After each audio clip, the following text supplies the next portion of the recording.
రాష్ట్ర ముఖ్యమంత్రి రేవంత్ రెడ్డి గారు దేవుళ్ళ మీద ప్రమాణం చేస్తూ ఆయన మరొకసారి రాష్ట్ర ప్రజల్ని రైతాంగాన్ని మోసం చేయాలనే ప్రయత్నం చేస్తూ ఉన్నారు.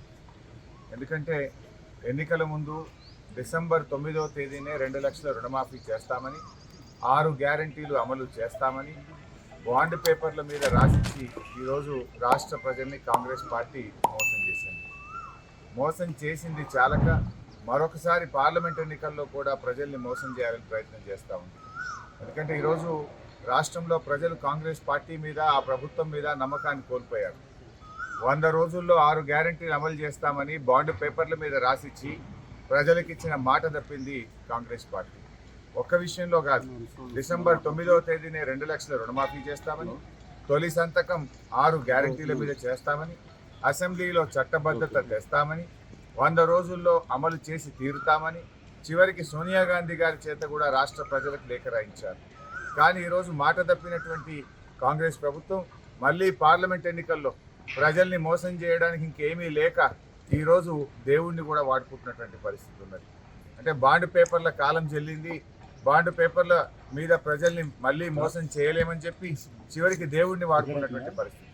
అందుకే ఈరోజు నేను ఒకటే సవాల్ చేస్తూ ఉన్నాను, మీరు దేవుడి మీద ప్రమాణం కాదు, నిజంగా మీరు ఆగస్టు 15వ తేదీలోగా 2 లక్షల రుణమాఫీ ప్రజలకు ఇచ్చిన ప్రకారంగా 6 గ్యారంటీలు 13 హామీలను మీరు బాండ్ పేపర్ల మీద రాసిచ్చారు. వాటన్నింటినీ ఆగస్టు 15వ తేదీలోగా మీరు అమలు చేసినట్టయితే నేను నా శాసన సభ్యత్వానికి రాజీనామా చేసి తిరిగి ఉప ఎన్నికల్లో పోటీ కూడా చేయను అని చెప్పి ముఖ్యమంత్రి గారికి సవాల్ వేశారు. ముఖ్యమంత్రి గారు కూడా గన్ పార్క్కి వచ్చి మేధావుల సమక్షంలో తన రాజీనామా పత్రాన్ని కూడా మేధావులకు అందించాలని చెప్పి నేను డిమాండ్ చేశాను.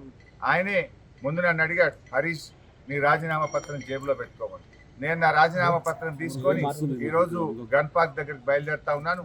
మీరు రండి, మీ రాజీనామా పత్రం పెట్టండి, నా రాజీనామా పత్రం మేధావుల చేతిలో పెడదాం.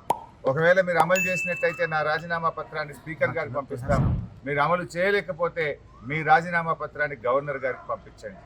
అప్పుడు ప్రజలకు నమ్మకం కలుగుతుంది. లేదంటే నువ్వు మళ్ళొక్కసారి రాష్ట్ర ప్రజల్ని మోసం చేస్తున్నావని, పార్లమెంట్ ఎన్నికల కోసం దేవుడి మీద ప్రమాణాలు చేస్తున్నామని చెప్పి ప్రజలు స్పష్టమవుతుంది. ఎందుకంటే మీకు అలవాటు, గతంలో కూడా కొడంగల్లో ఓడితే రాజకీయ సన్యాసం తీసుకుంటామని మాట తప్పిన చరిత్ర మీకున్నది. అసెంబ్లీ ఎన్నికల్లో ప్రజలకు ఇచ్చిన మాట నిలబెట్టుకోని చరిత్ర మీకున్నది. ఇది మరొకసారి రాష్ట్ర ప్రజలు మోసపోవద్దనేదే నా ఉద్దేశం. ఎందుకంటే నా పదవి కంటే నిజంగా నువ్వు చేయాలని నేను కోరుకుంటున్నా, అమలు జరగాలనే నేను కోరుకుంటున్నా, ప్రజలకు మేలు జరగాలనే నేను కోరుకుంటున్నా. 5 ఏళ్ల నా ఎమ్మెల్యే పదవి కంటే ఈ రాష్ట్రంలోని కోట్ల మంది ప్రజలకు రుణమాఫీ జరగడం, అక్కా చెల్లెళ్లకు 2,500 రూపాయలు మహాలక్ష్మి కింద అందడం, 42 లక్షల మంది ఆసరా పెన్షన్దారులకు డిసెంబర్లోనే 4,000 రూపాయల పెన్షన్ ఇస్తాను నువ్వు చెప్పావు. ఆ 4,000 రూపాయల పెన్షన్ అందితే అంతకంటే నాకు సంతోషం ఉండదు. ఎమ్మెల్యే పదవి కంటే కూడా రాష్ట్ర ప్రజలకు మేలు జరగడంలోనే నాకు ఆనందం ఉంది, నాకు సంతోషం ఉంది. ఇలా ప్రతిపక్షంగా మా బాధ్యతనే మిమ్మల్ని అడగడం, కానీ ఇలా మీరేంటంటే ప్రతీకార చర్యలకు పాల్పడతా ఉన్నారు. ప్రశ్నిస్తే ప్రతీకార చర్యలకు దిగుతూ ఉన్నారు, అక్రమ కేసులు పెడతా ఉన్నారు, ప్రతిపక్షం అనేది లేకుండా చేయాలని చూస్తూ ఉన్నారు. ఇలా రాష్ట్ర ప్రజలు మిమ్మల్ని అమలు చేయమని అధికార బాధ్యత మీకు ఇచ్చారు, మీరు అమలు చేయకపోతే ప్రశ్నించమని ప్రతిపక్ష బాధ్యత మాకిచ్చారు. ఇలా ప్రధాన ప్రతిపక్షంగా మీరు ఇచ్చిన మాట అమలు చేయాలని మిమ్మల్ని ప్రశ్నించడమే మా బాధ్యత.